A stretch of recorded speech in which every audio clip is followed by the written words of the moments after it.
Coalition, or LBIRC for short.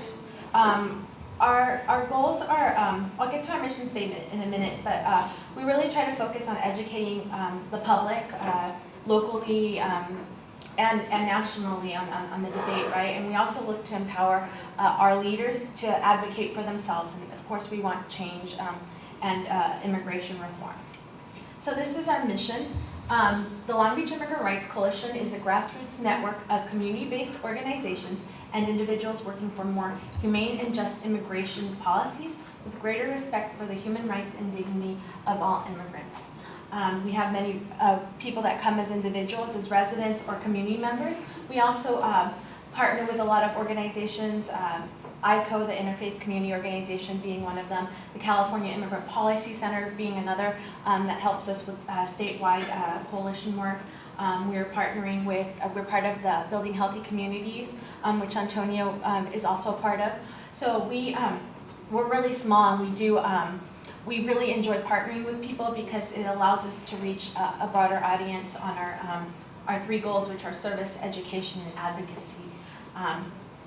In respect to service, we do quite a bit of like hands-on service work, which is some of these things will overlap into advocacy or education, but our ESL class and our citizenship classes, we do ESL class in North Long Beach, and we do it twice a week on Tuesdays and Thursdays from 6 to 8. And here we have some of our pictures. This is an almost all adult-based class, almost all Spanish speakers. And I say that because we've had a couple people that are younger than 18, and people that aren't Latinos, because we do not turn anybody away. We do a free class. We've been doing it for about 4 years now, and we have about 25 students in this class. We also have about 8 instructors that teach twice a month, and about 6 to 8 service learning students from the university working in small groups and one-on-one with students to increase their comprehension. We see this ESL is important because it'll increase advocacy and community participation once people start feeling more comfortable with English. And we also encourage them and take them to city council on different policies so that they understand the issues. Like I said, it's a free community class. We don't turn anyone away. Anyone can drop in at any time of the class and participate. So how we have been able to keep people invested in the program and coming back is that after every 100 hours, we give a VSL, we give an award, and these are awards sponsored by local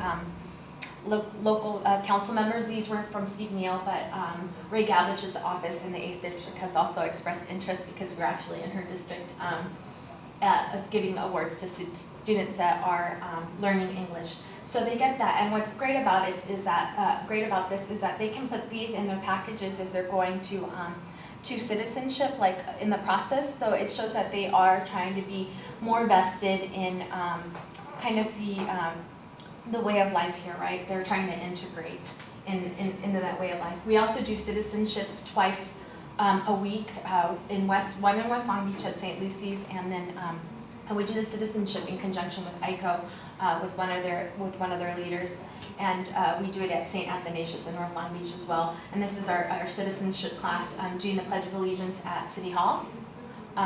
They also did a tour and learned who their council members were. We also use this space to educate our students on issues that are coming up, and we look forward to partnering with other organizations to talk about legislation coming up in the November election. In regards to services, we also provide a couple other services, and we do Know Your Rights trainings and legal clinics. So our Know Your Rights trainings, what they focus on is what to do if immigration, customs enforcement comes to your house, or if you stop by them in the community, or if you're pulled over, or if they come to your place of work. What are your rights? What do you need to have in place if this happens? Because a lot of the times, and I've heard this story time and time and again, many people are going not to, they don't know the attorney, they pick up the phone and they call somebody in the yellow pages and they ask, and they end up sending tons and tons of money. Another thing is in Mexico, notarios, which is literally translated into notary, are lawyers. But in the United States, notaries don't have to be lawyers, they're just really verifying your signature. So there has been a lot of fraud that I think came out in like the 90s, and we've seen cases where one of the attorneys actually that participates in our legal clinic and is a strong ally has taken on a case that was about notary fraud, and it was really unfortunate because in this particular case they were able to apply for residency and start that pathway towards citizenship, but because they had been working with a notary so long, the person, which was a minor at the time when their family was trying to navigate through the system, kind of aged out and was no longer able to qualify for citizenship because of that, and it came from working with a notary. I've also heard cases where people have worked with real estate agents. So it's also, it's providing that service, but also educating people on this. We've been able, we also partnered with an attorney from Legal Aid Los Angeles that works with refugees and victims of domestic violence. And she's been able to take on a case there too. And the great thing about Legal Aid, they were able to take on that case. We also, as I mentioned, we also do education, educational outreach on comprehensive immigration reform, educational outreach on policies. Advocacy, which is I think what maybe some of you might be interested in. I really like doing advocacy because I feel like it's the long-term solution, services you just give and it ends there, but advocacy is where we have the power to change. And I put up this slogan, you might have heard the think global, act local. Well, I say, think nationally, act locally, like regarding immigration reform. There's a lot of things that, unfortunately, comprehensive immigration reform is not really on the table right now. The DREAM Act has been up, I think, twice since Barack Obama has been president, and it hasn't moved. It's been killed, right? And actually, the DREAM Act at the federal level has been whittled down. But there are other things that we can do locally that'll help people on the day-to-day basis. Here we've done, we are working on a language access policy.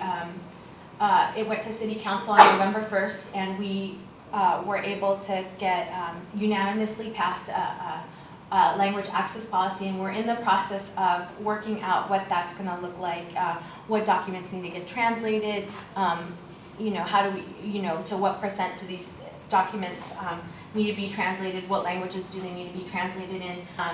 We also have been working on, well, this is regarding the checkpoints recently, this last, in October, the beginnings of October, Jerry Brown signed AB 353, which was the checkpoint policy law, and it started in January 1st, it started being implemented, so there are no longer towing cars automatically at checkpoints. It gives people the duration of the checkpoint to call somebody to pick up their vehicle. We are also trying to work with the Long Beach Police Department beyond checkpoints on individual stops to change towing policies, and that's been a slow-moving process, but we feel that it's important because most of the cars that get impounded and confiscated are at individual stops and not checkpoints, and we really should have, this is a state law, AB 353, and we really feel that they should be, the individual stops and the checkpoint should have some kind of unifying structure to it. We've also worked with, we also worked on the California DREAM Act that was passed last year in two parts, AB 130 and AB 131. We work with several student groups. This is a poster from our Colin. We are also fortunate to have the city, they have passed a resolution on the DREAM Act, so they have the city, and it was unanimous as well. The city has voted to put it on their legislative agenda and has moved to lobby for it on the state and federal level. Some of the things that we're always looking for volunteers because we, like I said, we have limited funding and there's so many people in need in our community, especially with cutbacks, which is one of the reasons we took up ESL. So we're always looking for instructors. We're working on a film project. I know some of you seem to be interested in film, and I've been approached by some of you regarding some of our projects, like our citizenship class. We're working on a Myths and Facts film project, which will just hopefully be used as an educational tool to help people understand what are the myths and what are the facts about immigration. we're looking for assistance in educational outreach. This is why I'm here. It's hopefully being able to educate and share information about not just our organization, but about the experiences that maybe some of our members have, or some of the people we're fighting for have, right? We're always looking for events, help with events. We're looking to put on a media slash spokesperson training next month. We're also looking to do some more teach-ins and some more forums regarding secure communities, the U visa, the workshops that I talked about, the Know Your Rights training, and the legal clinics.